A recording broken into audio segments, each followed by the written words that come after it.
Hello, ladies and gentlemen, and welcome back to The Legend of Zelda: Twilight Princess. In the last episode, we beat Armagoma, the boss of the Temple of Time. We got out to the present day and discovered the Dominion Rod was no longer working. But now I'm back out of the present day and back in time where the Dominion Rod is working again because I forgot to do this last time we were here. We grabbed a Poe from the owl behind the owl on one side. If you come behind the owl on the other side, there is a chest which I had completely forgotten about. It's an inter-dungeon episode, so we're getting a lot of shit. So this episode begins with a piece of art, which is a new heart container. And we're less than a minute in, probably. That's pretty impressive. Now, while we're on the subject of things the Doctor forgot to do, let's head back to the Grove and up to the Master Sword pedestal. Now, you can probably tell what we're going to do here from what I'm going to tell you next, which is that we need to wait for it to be nightfall.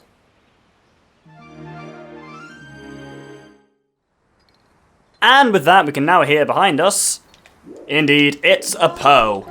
So let's do the usual and murder it. I meant to do this one before I came into the Temple of Time, I just completely forgot about it, because there's another one in the Grove you don't need it to be nighttime for, but you do for this one, so it's slightly shitey in that regard. Anyway, with that done, that's us done in this part of the world for a while, so we're going to actually warp to Kakariko Village. Still bugs me that you can only warp as a wolf, despite there being an animation for warping as a human, which happens many times in the game, but for some reason you have to transform. Maybe it's just to stop you warping wherever, I don't know. Anyway, well, I can hear some birds around, but we actually come here to talk to Gore Legs, I want to say he's called. I think he's called Gore Legs. Anyway, let's speak to him. Unyara munyara hanyara pinyara eek! Long ago I predicted you would come, my brother. Tell me, my brother, did you not see a young Goron in Castletown? He has yet to come back, even though they say the Westgate Bridge is fixed. Perhaps you could look in on him for me, my brother. Oh, and there's birds. So, yeah, we get somewhat of a side quest here, which is kind of well hidden. One of my kind of potential issues with Zelda games, it's not a massive thing, but it is something that's notable, is Zelda games have always had no real form of quest tracking. You just have to kind of remember who to talk to and what you're doing and stuff like that. There's no logbook or anything like that. Other than kind of the Bomber's Notebook, in Majora's Mask. I kind of stroked out while saying that. I was kind of thinking, maybe, and doing that with my face. But it made sound like I was having a seizure while I was doing it. But anyway, as he said, Goron on the West Gate. So let's head over to... Oh, crashed into a bloody wall, didn't I? Let's head over to the West Gate. Mr. Doctor, wait! Oh, I'd forgotten about this prick along the way. Cool view of the trapped Hyrule Castle, though. Greetings, Mr. Doctor. I have come to deliver a letter. It is a letter from Renato. Well, my business is concluded. Onward to mail! This I decided to show because it does actually have some plot relevance. If we bring up the thing... It's none of those buttons. There we go. There's too many menu buttons in this. Letters. Doctor, there is something I wish to tell you about Ilia's memory. I know you are busy, but please come and visit me in my sanctuary in Kakariko Village. So, we will be doing that definitely this episode, but for now we have a side quest to do. So, what we need to do is head to the point that's on the far right that you can see over there, that is the castle gate. Oh my goodness, they came out of nowhere. Well, let's shoot them. Stabby, stabby. Oh god, there's everything attacking me. Oh, that went well. Ow! That went less. Actually, that went quite well. Yeah, I'm going to kill these guys off screen because they're just annoying me. Actually, no, I'm not going to kill them off screen because I killed them on screen already. A bit closer to Hyrule Castle. So yeah, this connects to, as you can see, pretty much straight to Hyrule Castle Town. Now it's been repaired after we paid the funds to Goro Ibizo over the last couple of episodes. But, here's the Goron they were talking about. Ah, I do not feel like doing a thing. Now the bridge is fixed, but my body feels terrible. I just cannot go to look for stuff to sell. You know, all I really need to do is shower myself with some piping hot spring water to get me back to feeling normal. Okay, well that gives us something of a thing to do. That doesn't make any sense. But yes, again, quests. Not telling you what to do in this game, but trust me, head back to Kakariko Village. Now, back here in Kakariko Village, we can start the most annoying side quest in the game. Hopefully I won't show you why it's so annoying, but we'll see. If we talk to Gore Legs again... Did you go and see the young Goron in Castletown? I am far-sighted in all things, my brother. I am sure he is hanging his head somewhere around the West Gate right at this moment. Here's the plan, my brother. I will prepare some hot spring water, and you will douse that young one to revitalize him. What do you say? Will you do it? Oh, I see. I am counting on you to make the run, my brother. Hot spring water cools as time passes, so if you do not hurry, you will end up with plain old cold water, my brother. And so it begins. We're on foot, and we have to get this hot spring water, as he said, to the Goron over there.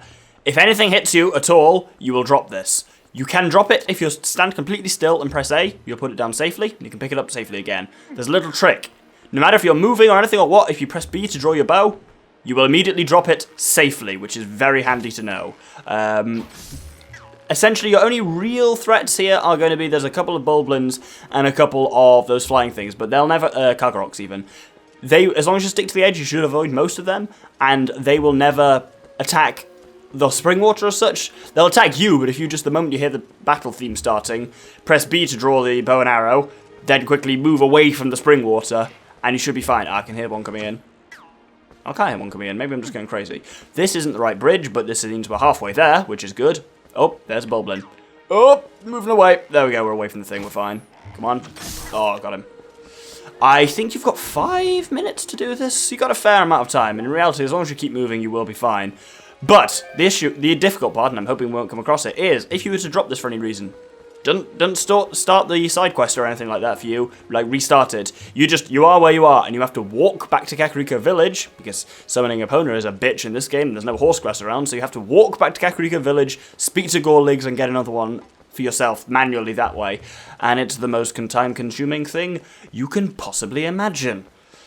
But we made it look quite easy there. Partly it's because I killed, when we were out here last, some of the guys on the Bulbors, which is good. Not Bulbors, they're from Pikmin. Anyway, so we come close to this thing. Goron. Say, is that some Kakariko hot spring water you have there, brother? If you poured it on me, I'm sure it would restore my strength. And let's do just that. Wallop!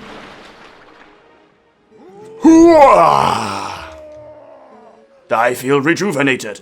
That smell, that heat, it is the hot spring water from back home. Well, I am going to go back... let's try that again. Well, I'm going to get back to work and open up the shop. He sounds like Terrence Stamp for some reason. No idea why. The voice just kind of went that way.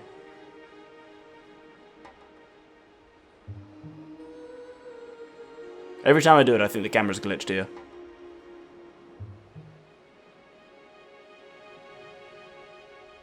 There we go.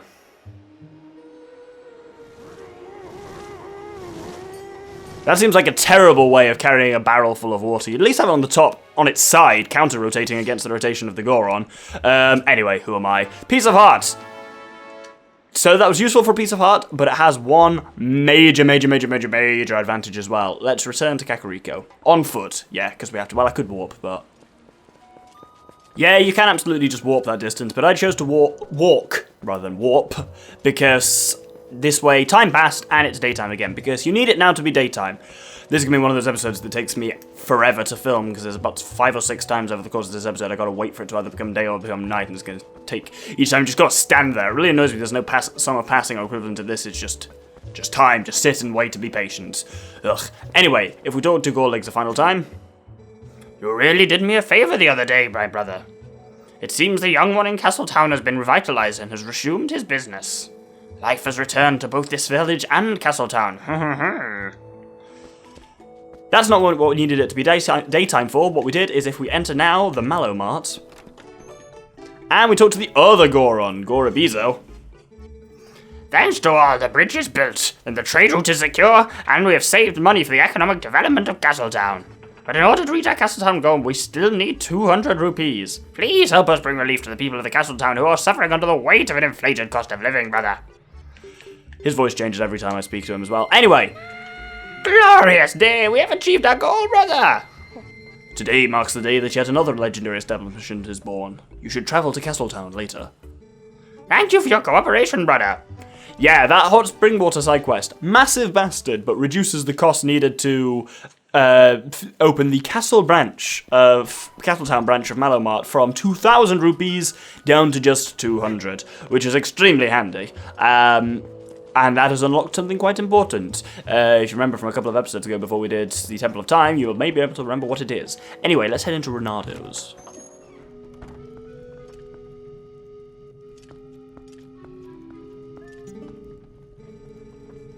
Darbus happened to hear that an acquaintance of one of our brothers had lost her memory and was in some trouble. Me? I came down here because I have something to discuss with the shaman. That's not who I meant to speak to. Ah, I have been waiting for you, Doctor. Fortune has smiled upon us. If things go well, we should be able to help Ilia recover her memory. Do you know Telma's friend, Shad? Well, it seems he is researching the heavens, and he has come here to see the statue in the basement of the sanctuary. And, as I have learned when Ilia was saved, she overheard someone talking about the Rod of the Heavens, or something like that. The Goran Elder believes that to help her regain her lost memories, we must piece together the fragments of her past. Which means, if we work our way backwards from the very place she lost her memory, we may find something that will restore it. Now we must retrace Ilia's path. I am certain it was Telma who cared for her before she arrived in this village, was it not? It would be best to speak with her first. Please, take this to Telma. You got Renado's letter. It carefully details how to help Ilia. It carefully details how to treat Ilia to get her memory back. Send it to be and blah blah blah blah blah. It shames me to say it, but to be honest, I cannot abide Telma's company. We have a fighting chance, Doctor. There's also Darbus, who we haven't seen since we fought him and beat him when he was the boss of the Goron Mines. Little human, it is time for you to show your manliness, for the girl's sake. If there's anything I can do to help, just say so. It is in times like this that we must come to one another's aid. Not that you can ever do much to help me, my tiny friend. Ha ha ha. You're so wrong. Also, you may have noticed that we've changed into the fish suit as well, like the Zora armor, just because we haven't worn it for a while. I thought it would be good to take it for a spin since we're not doing anything above. It's weak to fire and ice, but neither of those are going to be happening anytime soon. Anyway, down in the basement here is Shad. Oh my, colour me surprised if it isn't the Doctor. What a coincidence, meeting you in a place like this. How very odd. Oh, hello there. I came today to look into the Hylian legend of the sky beings called the Uka, but to think that you would appear here with such perfect timing. You really are a rather extraordinary fellow, aren't you? I found it at long last. Observe this statue. It's the same as the one in my manuscripts my dear father left me. There are many similar statues around Hyrule, but this one seems to be different. Here, look at the belly. There's something written there, you see? This too is in my father's notes. It is called skywriting, I believe. Awaken us with the word that breaks the seal. Sounds like you're going to piss yourself after drinking too much. Yes, indeed, that is what it says. Wait a moment. Isn't that Ilia a friend of yours? It's simply tragic how she lost her memory. And that Rod of the Heavens she mentioned. I'm sure it has something to do with the word that breaks the seal. Isn't there any way to restore her memory? I'm certain it would help us all figure this out. Indeed, you may recognize this. Think long and hard, back to like 10 minutes ago, the beginning of the episode. But yes, for now, we need to head to Telma's bar in Hyrule Castle Town and give her Renado's letter. Oop, that didn't work. So, once here, we need to get Renado's letter? Renado's letter. You get given a lot of items in this bit, so you gotta make sure you keep track of them. And let's hand it to Telma. Well, it isn't. If it isn't from Renado, the shaman. I've forgotten how to do this accent as well. It's been a while. All this ratting, and he doesn't even bother to mention a thing about little old me. Honey, that is what I call rude. Well, there's no accounting for the foolishness of a man. At least now I understand Ilia's situation. Of course, I can lend a hand for that adorable little girl. What else do I know? The first one to bring Ilia to this shop was that doctor. Maybe he knows something, but he's a crusty old bat, that's for sure. Ah, I've got it, honey. You go ahead and take this to him. This magic little paper will get that old codger talking. You got the invoice. This is an invoice for the town doctor's running tab, which is an astronomical sum. It sure would be nice if she started remembering things soon. Eh, doctor? What you're hinting at, you daft woman. Anyway, let's head out to, I think to the surface. If we head upstairs, that's all wrong as well. Just back to the town, really. And we can head through. We've not really been to the doctor's before, but it's just over here, kind of by where Giovanni's is. And it's just this building right here. And inside, if we speak to the doctor, he speaks to us automatically. Eh, what's that? Just as I wondered who it might be, I see it's the admirable young lad who's willing to help the Zora boy for nary a single rupee. Just what is it you want, lad? A physical? You've got some money, don't you? By the way, that girl Ilia didn't mention anything about me, did she? You know more than you're letting on. Let's threaten you by, well, actually, in fact, just charging him the money he already owes.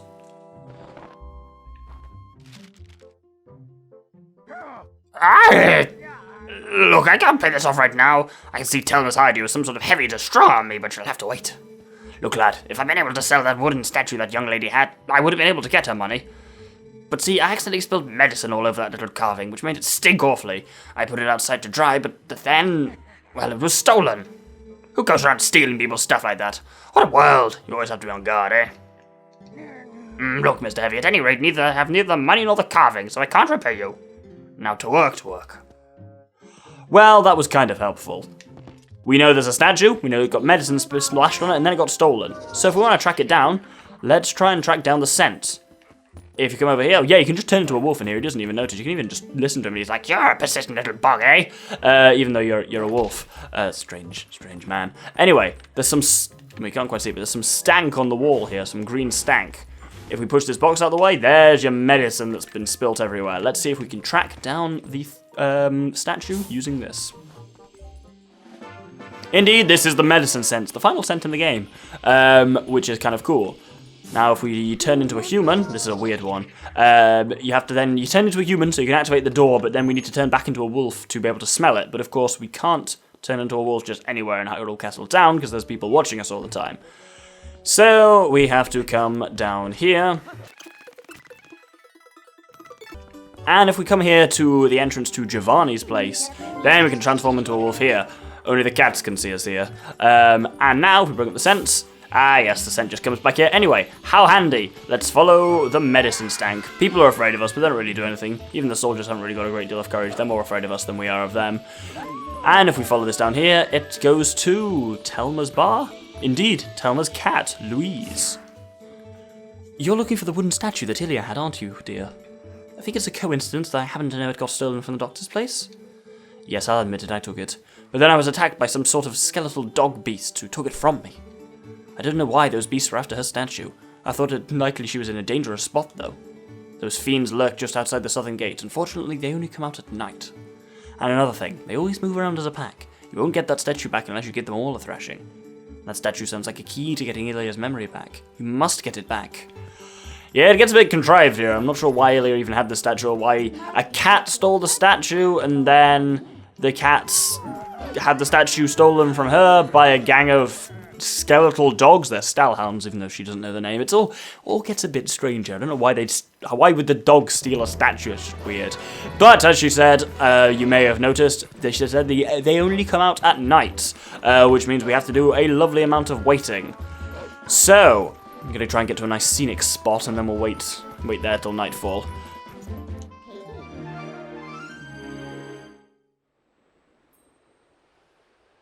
So, I decided that was a decent enough place to watch the sunset. Now, if we walk around the field, draw sword. Here we go. Here are the Stallhound gang that for some reason stole a small wooden statue in the inexplicable crime of the century. But it's as simple as just stabbing them all up. They drop a fair few rupees, so you're not actually be able to get enough for what I need rupees for. Because if we get enough rupees here, I can do something cool for the end of the episode, which would be awesome. And I've nearly got enough, which is going to be brilliant. So I'm just going to drop 5, and then that one will drop 10, also 5. Oh, damn it, didn't get that 5. As Louise, the cat, said, we have to kill all of them. And upon doing so, hey, the wooden statue pops out of nowhere. This part of the game makes no sense. You got the wooden statue! This oddly shaped statue once belonged to Ilia. It's a clue to restoring Ilia's memory. And that's actually what we needed, but as I say, we've got one more thing to do, so I'm going to wait till sunrise again.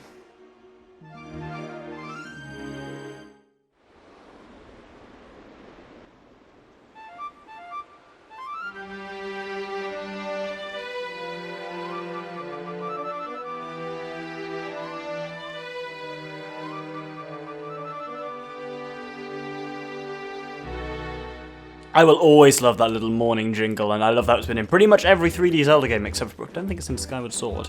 But for me, it will always remind me of my first and only true love, which is Wind Waker. And because, yeah, it reminds me of like being at sea on Wind Waker and hearing it. Oh, I love that game. Man, I want to play it again. I'm playing it again. I'm literally in the process of playing through it at the moment, but I'm on the Triforce hunt, and that's slow. Anyway, we just need to head in now to the main kind of central square, that's technically round, of Castletown. And here, if we come to what we visited a few episodes ago, Chudley's Emporium. We had to get our shoes shined in order to come in. If we come down here, I can actually remember where blinking is. There we go. Note, we can get in fine with flippers. Don't need our shoes shined this time, because you might notice from some of the decor on the outside, this is no longer Chudley's Emporium. This is the Mallow Mart Castle branch. And everyone's ridiculously cheery. The music is hilarious, but also infuriating. It's in just the way that only Nintendo can truly do. But if we speak to Chudley, you'll buy it now if you are smart at Mallow Mart. Welcome, welcome. Grand opening sale now going on at Castletown Mallow Mart. 20% off, 30% off, of course, why not? We look out for you, the hero of discounts. That is us, Mallow Mart. Buy now if you're smart, make a selection using left stick. That doesn't rhyme, but I thought it was going to. God, he boogied over there, that was disturbing. So, after our investments, and we kind of weakened the local monopoly with the hot spring water trade, and we repaired the bridge to allow trade and stuff like that, all nicer, kind of nice little process, means we can buy stuff here for relatively cheap, and we can buy one extremely special bit of item. Magic armor. If you need 600 rupees to buy this, and we've just got enough. Let's buy it. We have sold out of magic armor. Yeah, there's only the one. You got the magic armor. You bought it. You are smart. You bought it at Mallow Mart. I didn't know about that. I've forgotten. Wear it and your rupees will become magical. The armor will protect you, so you get hit, you lose rupees, not health. If you run out of rupees, the armor will go dormant and your movement will become impaired. So yeah, it's the kind of the third suit of armor. It's not amazingly useful at the moment, especially when we've only now got 5 rupees. But it is worth noting, it does look... What blinking button is it? There we go. It looks cool as shit. For 5 seconds. And then we run out of rupees. And then the gold parts become blue, and it impedes your movement exactly the same as Iron Boots would. It can lead to a fun glitch later in the game where actually what you can do is you can... If you go into a cutscene wearing either the heavy magic armor or wearing the Iron Boots, then the cutscene will play and you'll still be wearing the thing, but obviously your movement won't be impeded at all because it's a cutscene. And that's really cool. I think I'm going to do that because this kind of charged version of the magic armor looks... Yeah, obviously we can't see it at the moment because we've run out of rupees, but I think the charged version of it looks really cool. And yeah, so it drains rupees while you're wearing it, and then you take rupee damage instead of heart damage, which is pretty handy to have. And it looks cool. I'm just kind of repeating myself here. We have the giant wallet from Agatha now, which is extremely useful for fueling it up. And so I'm basically going to be gathering rupees for the rest of the game now, because there's nothing else we really need to buy, so everything is just fuel for the armor now, and there's one point where it's extremely useful. So yeah, that's the result of one of the longest side quests in the game. I would say the longest side quest in the game. But in other news, we got the wooden statue, which hopefully will restore Ilia's memory. But that's going to be next episode. So thank you very much for watching. I've been the Doctor with the Infamous Gentleman, and this has been The Legend of Zelda Twilight Princess. Thank you very much, and good day.